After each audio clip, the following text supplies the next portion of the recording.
Meet KV Rama Subba Reddy. He is known as the Millet Man of Andhra Pradesh. In an interview with the New Indian Express, KV Rama Subba Reddy shares his journey from cost accountant to successful agri-entrepreneur. Welcome to Express Chat at the New Indian Express. This is Vivek Bhumi with a new guest tonight. Recently, Prime Minister Narendra Modi had mentioned about an entrepreneur who left the corporate industry to make a new beginning in the millet startup ecosystem. His name is Mr. KV Rama Subba Reddy, who had a well-to-do career as a cost accountant. He left that industry and he started working with the roots, mobilizing the farmers, and starting his own brand, Millets, which has created ripples in the startup millets ecosystem. So let us speak to the man himself. Namaste, sir. Welcome to the New Indian Express. Namaste. How was it like being mentioned by none other than Prime Minister himself in his Mann Ki Baat? How did it feel like? It's a really excited moment. We never thought of that. We will be mentioned in the Mann Ki Baat program. It's a really honored, and the way the PMO has selected, it's really amazing. So we are really happy, and for me as an entrepreneur, farmer, and as a millet producer, it will have greater impact in the millet ecosystem. So how did this journey begin? Why millets and why farming? As you mentioned, I am a cost accountant by profession. I was working as a executive director of finance in corporate life, the name called Sravanthi Energy Private Limited. So I left my corporate life in 2017 to take up this millet journey because during 2012 to 14 there was a slowdown in the power sector, during which time I had a lot of time to rethink and what to do in life other than the regular corporate life. So I remember that during my childhood I used to eat these millets and they are very beneficial. So the program, the journey, the ideation started during this period. I left in 2017 to take up this mission, and after migration to my native place, I attended a couple of sessions conducted by Dr. Kadravali. He is the man behind the revival of millets into the this scenario. So after attending these couple of sessions, I decided that the growing of millets would be easy, and they are climate resilient, and there is no requirement of pesticides and fertilizer, and then the very less consumption of water, and they are really magical grains.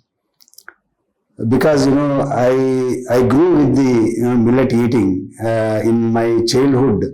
Those who are affected with diabetic, during those days, there only few people were suffering with diabetic.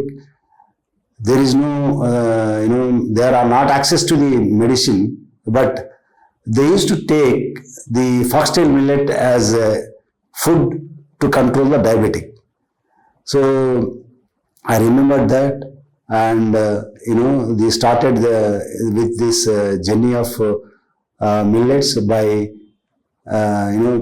distributing seeds to the farmers, and then buying back the production from the farmers and then process in our unit.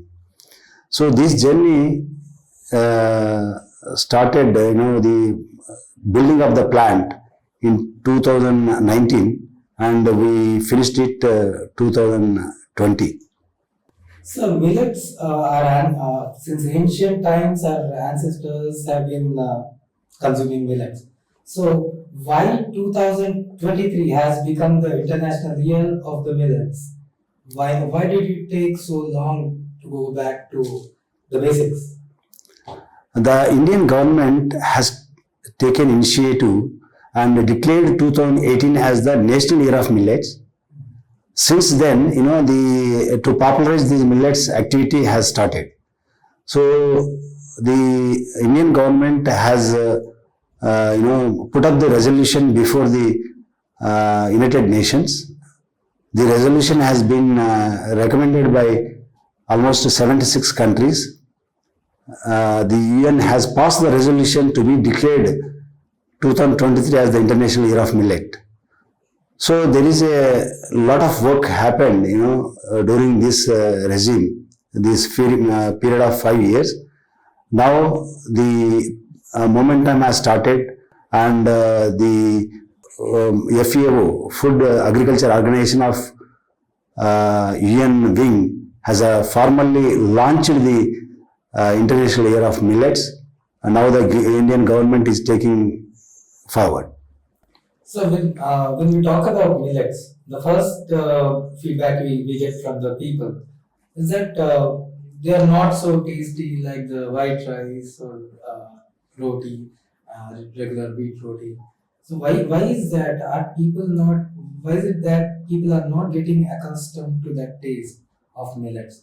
Is it just their feeling, or is it real? What do you think about it? I do heard, this is a misperception. Actually, there is a lack of knowledge how to cook the millets. Right. So they are, nutrient dense grains and very rich in fiber. Yeah. So these grains have to be soaked before cooking at least 4 to 5 hours. So therefore, the fiber content will be released, and when it cooks, the taste would be very good. And earlier, there is only whole grains available. With the passing of time, there is a lot of product development happened, and at Naples, we produce various kinds of products. One can live with only millets, like breakfast cereals. We can make number of varieties of idlis, number of varieties of upma, khichdi, and at the lunchtime, we can have millet meal, and evening we can have snacks like pakoda, millet pakoda, millet bhaji, and millet snacks like biscuits, tea time biscuits, muruku. And evening, we can make just like chapati, we can make millet chapati. So therefore, there should be the awareness, and people have to, now the lot of videos have been uploaded into the YouTube. People can go through the videos and learn how to cook it. But as far as me, the taste of millets are very good. Whatever products we are making, they are amazing taste. Okay, so basically you mean to say that if it's ready to eat stuff which can be cooked quickly, so people will be more interested in going for them, which consumes less amount of time in cooking, right? Yeah. Okay. There's one concern among the consumers that millets are very expensive when compared to the regular rice or staple food. Do you think this is a misconception, or is it a reality? It's partly correct, because there should be a technology advancement in processing of the millets. In minor millets, we have to remove the husk. When we remove the husk, there are certain losses. Those losses have to be minimized to improve the process efficiency and to make the cost cutting. With this initiative, we can reduce the cost of millets, and the other part, the productivity on the farm has to be improved. That means new varieties have to come up, and the yield has to improve. Therefore, the cost of production of the millets will come down. With the latest technology and research in the process improvement, this problem can be addressed. So basically you are saying the processing equipment, we do not have the advanced technology yet. And on the other hand, the production yield is not much per acre. So these are contributing to high cost of production. Absolutely. And ultimately it's falling on the consumers. Absolutely. And why is it that farmers are not seeing much profit in millets? Of course, it could be the same reason, that low yield, right? So, do you think yield is the only reason why farmers are not going for millet cultivation? It's not the sole reason. There are some other attributable reasons. One is, the 5 years back, there is no much demand. You take, for example, of foxtail millet. There are some areas where the foxtail millet production is very high, but the price in the market is 1100 rupees per quintal. So it is not encouraging. So the farmers, even there is no market, they don't know where to sell it. So those are the conditions in the market previously. Now, there is a greater demand, and the processing units have come up, and the rate also improved, and they can sell anywhere in the state or the nearby vicinity locality. As far as nibbles, we encourage the farmers, because our plant is a farm gate plant. We encourage the farmers to cultivate the millets, and we ensure the minimum support price, wherein they can, they will get a profit, and even the farmers can, if there is no agreement also, the farmers can come directly to our farms and our factory and sell the product. Otherwise, they can get processed, and they on their own they can sell the finished goods. So this facility we are extending to the farmers. We are working with different POs in nearby districts. So how many farmers are covered under your? Actually, we have 2 seasons. One is Rabi and Kharif. So we select depending on the season. In rainy season, we go to Kurnool district, the rain-fed areas, and Andhra Pradesh district. And in summer season, our Renadu region is the irrigated land, and we encourage the farmers to cultivate this. So the around 1500 to 2000 farmers are involved in this process, because each FPO will have 750 farmers minimum. So we work with at a time 2 to 3 FPOs. Yeah. So the farmers are basically assured the price. Yeah. But see, we don't have a standardized system in the public domain, right? So these kind of ad hoc systems are in place, like yours, and there are other entrepreneurs who are working with the farmers. But there is no setup where farm to market or farm to consumer has been properly channelized in the public setup, government setup. What do you think needs to be done to bridge this gap, like to keep the price low for the consumers, affordable, and at the same time farmers get good remuneration? So what is the ideal channel? Yeah, as I said, there are 2 improvements have to be done. One is on the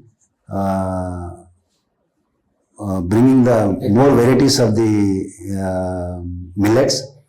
Other is the research on the equipment. So this will bridge the gap to that extent.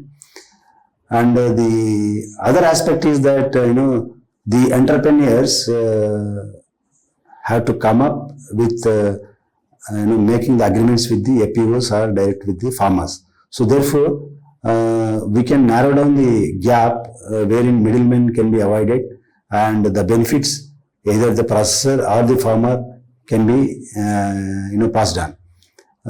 So this aspect has to be improved to narrow down the gap.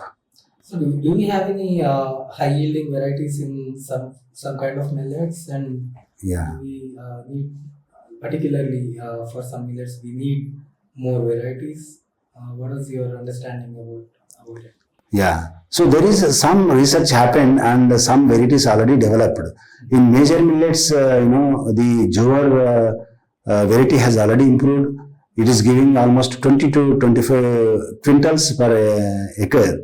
And in Bajra, it's even 15 quintals the output is coming. In Ragi, we get 10 to 15 quintals. At the same time, minor millets, a lot of work happened on foxtail millet. So this is a popular variety and major consumption of the millet of this variety. So foxtail millet is also giving around 10 to 15 quintals per acre. So which is profitable to the farmer. The other millets like little millet, which gives around 6 quintals with 2,500 MSP or 3,000 rupees. The farmer gets hardly 1,800 rupees, 18,000 rupees per acre. After deducting his expenditure about 10,000 rupees, he will get 8,000 rupees, which is not sufficient to sustain of the farmer. So the research has to happen, the balance millets also. So therefore, the farmers will come forward to cultivate all the millets, not only specific to the 4 millets. And farmers are also saying that in our region, I mean particular to some regions of Telangana, they say cotton is cultivated in large extent of land. And if I grow millets, all the birds will come to my land and they will eat away. So that bird problem is there. Do you think it's an existent problem? How can it be addressed? Yeah, you see, when you compare with cotton and the millets, it's a puzzle. The cotton is not certain crop, whether he will get the sustainable income or not. But in case of millet, the income is assured and he will never get loss. His profit may come down, but the farmer will not get any loss. And again, the bird problem, there is some extent in some varieties like Jowar and Bajra. This problem persists in some areas, but otherwise in minor millets and Ragi, the bird cannot stand on the tree. Right. Therefore, when the bird stands on the tree, it will fall down. Yeah. So the bird cannot really eat the grain. But in Jowar and Bajra, there is a problem of the bird. But if the area widens and all farmers come together and form the millets, that problem also can be eliminated. Okay. So it should be cultivated in a large extent, so that the damage will be less. Correct. Okay. And sir, there are some scientists who are proposing genetically modification of millet and bringing out those varieties, so that because they say that to get high yielding varieties, this is probably the only available solution. They tried it for mustard, and they had tried it for eggplant also, which didn't go through again and it was stopped. So now people are proposing GM millets. What do you think about GM? GM millets, may be increasing the yield, but I don't think it is sustained for a long time. With the modification, the environment will get damaged and the water consumption will increase, and either the usage of fertilizer and pesticides will increase. The millets, if you see the farm sector, the only millets seeds are passing through since ages. Yes. They are in original form, and the whatever the benefits we have right now, it is being carried forward. But once you modify the seed, the benefits may be diluted. So I don't recommend for any genetically modified varieties of millets. So it's the International Year of the Millets. So do you think governments are doing enough to encourage other farmers or entrepreneurs like you to get into the millets ecosystem? Since this activity is started, quite recently, but some states have already taken up, and they are giving, the MSP, and they are encouraging, the millet farming. They are giving incentives for each variety of millet. But it has to be improved. All states have to come forward and extend this benefit to the farmers. Then the farmer can produce more millets, and we can meet the increasing demand with the supply. Now the government is focused on the creating of the demand, and alternatively it has to work on the supply side also. Right. Once the demand created and the supply lacking, there would be a price hike. Then the consumer will be distanced from the millets.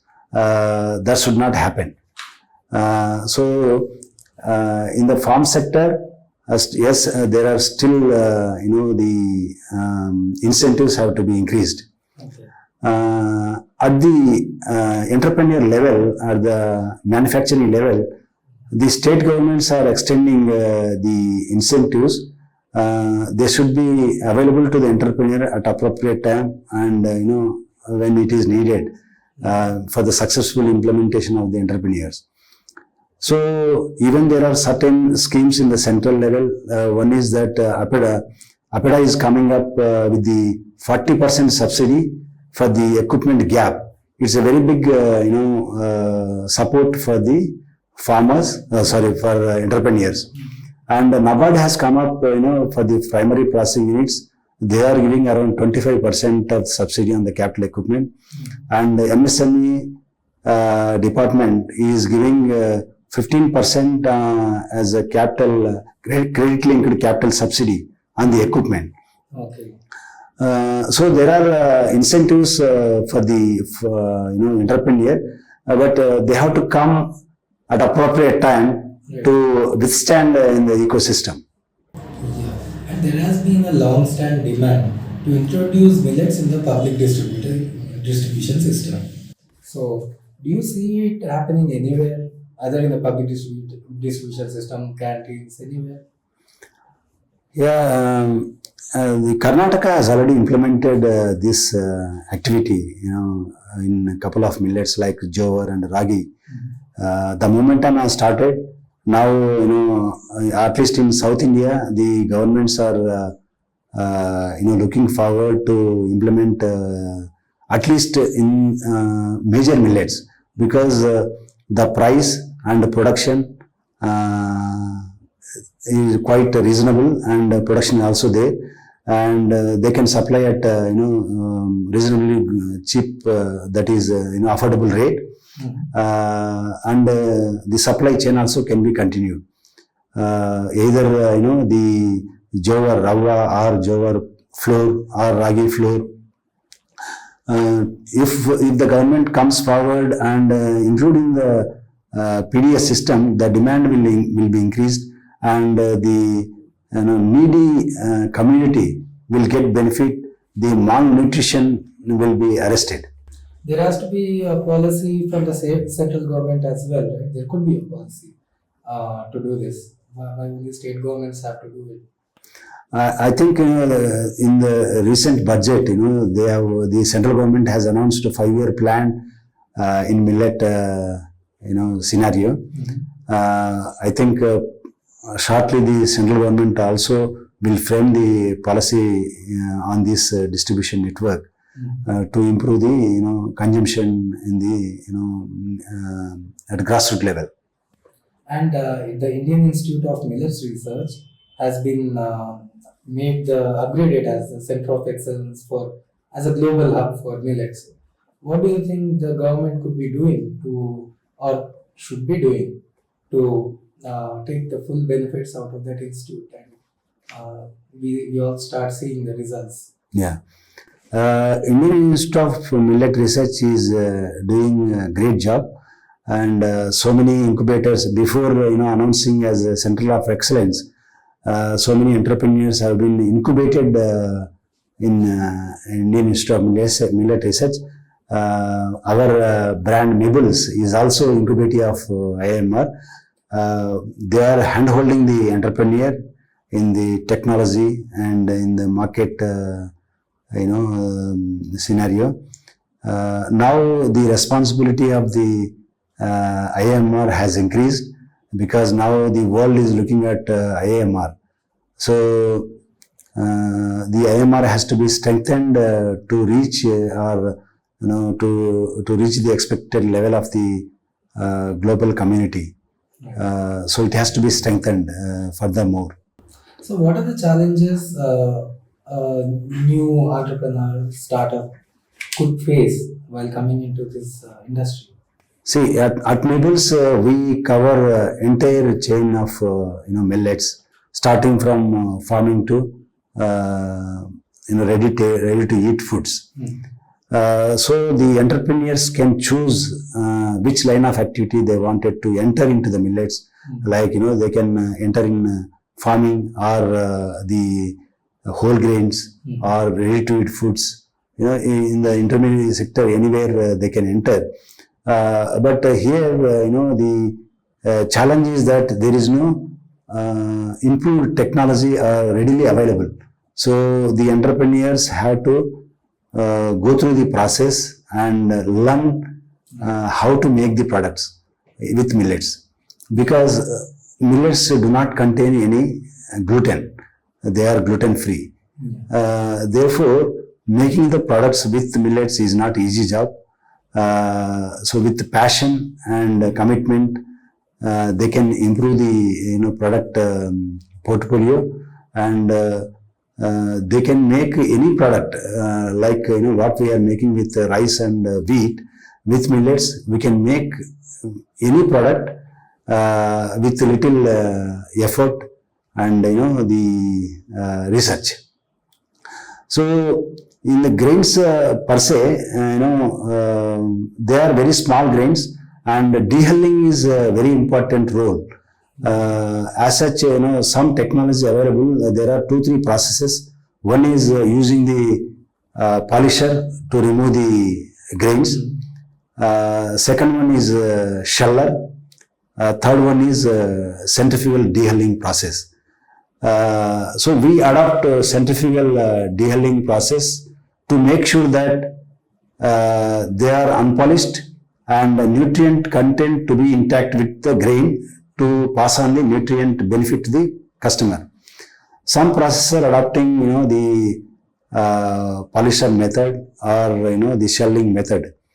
So the consumer should be well aware of the grain, whether it is polished or unpolished. So even for the entrepreneur, they have to adopt the methodology, which process they have to go into and produce the millets.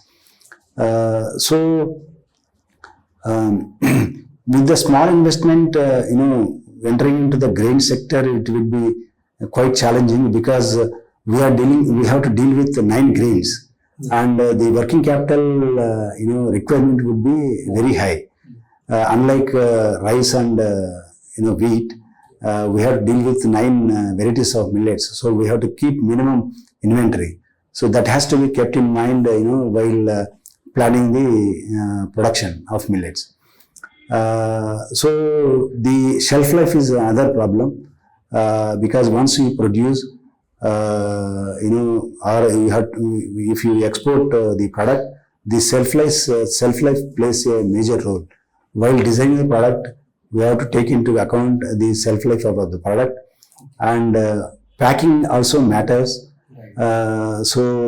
Which type of packing we have to go into, and two aspects. One is increasing the shelf life and the appearance of the product. So these are the activities have to be keep in mind before entering into the millet spectrum. So what do you have to say to the consumers, to the people, general people, in the International Year of the Millets, which we are in right now? What is your message to them? My message is that the millets are called super grains or miracle grains. Somebody consume the millets knowingly or unknowingly, they they can cure many ailments. For example, Kadravali has identified one village in Andhra Pradesh district. So he has selected 30 diabetic patients and measured the diabetic sugar levels starting from the activity, and they have been given the millet food for 30 days, and they also measured the sugar levels after 30 days.